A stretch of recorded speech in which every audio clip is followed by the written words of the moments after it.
I did not know what Hop the Twig meant until this very moment, and if you don't, you're about to find out with the CBC series short film Faceoff. Kyle Rideout has made a fantastic short film called Hop the Twig. How are you?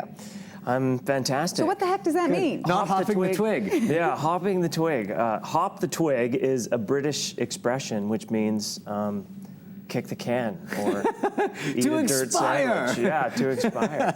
That is absolutely brilliant.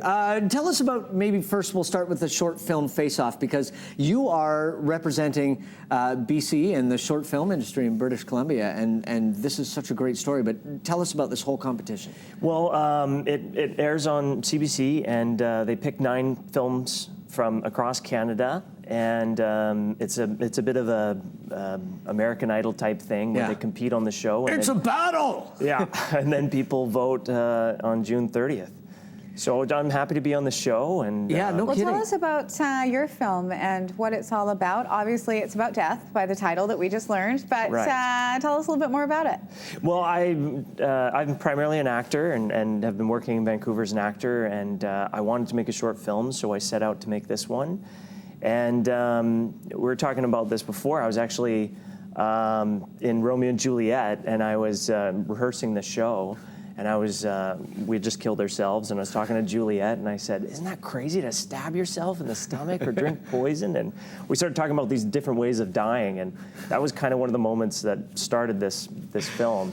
Now, we're going to look at a clip right now, which will give people more of an idea of, I guess, the unique look of the film. Tell us about the little girl, first of all, and what we're going to see right now. Well, I actually found her while I was teaching Shakespeare in an elementary school. It's kind of crazy. But it was through Bard on the Beach, and she was fantastic. She came in to audition wearing this beautiful Victorian dress, and it was her favorite dress. And she got the part as soon as she walked in. It was so cool. You're kidding me. And this is sort of a trip not only into this young lady's imagination, but really, this is a trip into every kid's imagination, every human being's imagination, because this is what happens. The human brain spins out of control.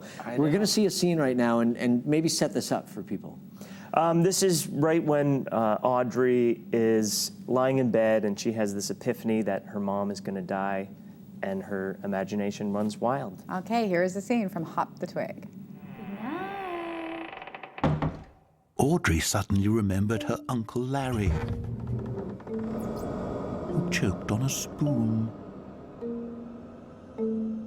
and began to fear that her mother, dear, could go too soon, possibly on a prune. Her mother wore such beautiful clothes that Audrey worried if she went traipsing through the shadowy woods, her elegant bonnet might be mistaken for a moose. Audrey tried to remember if her mother was allergic to bees, and when the plague was, and if it was caused by rats or fleas. So good, I love it. How many deaths didn't make the cut? Well, there was a couple of deaths that didn't make the cut.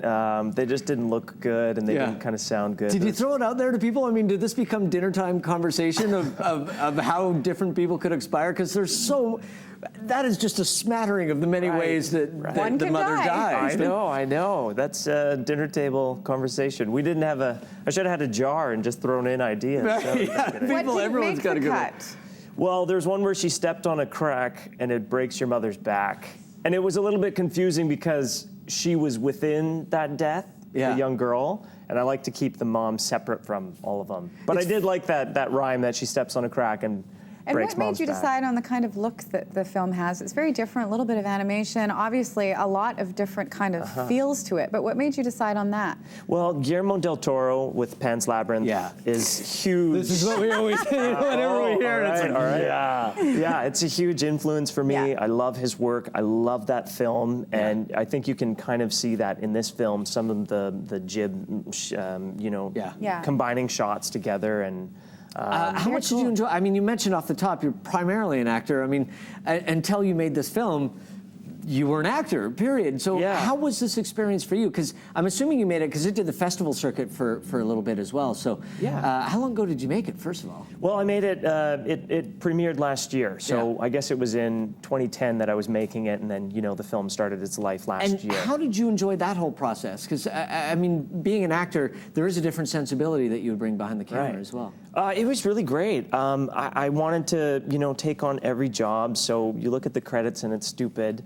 And I'm playing every year. I'm not playing, but I'm editing. I did color correction. I did location scouting. I mean, and it was like an independent film, and so you know you got to take on lots of roles. You must learn so much through that process. I mean, just you know, and a better understanding of what other people are doing within the industry and what you love. Yeah, and so that was kind of the point. And but I loved the experience. It was so much fun. The actors were fantastic. We were shooting in like February, so it was quite cold. Yeah. And.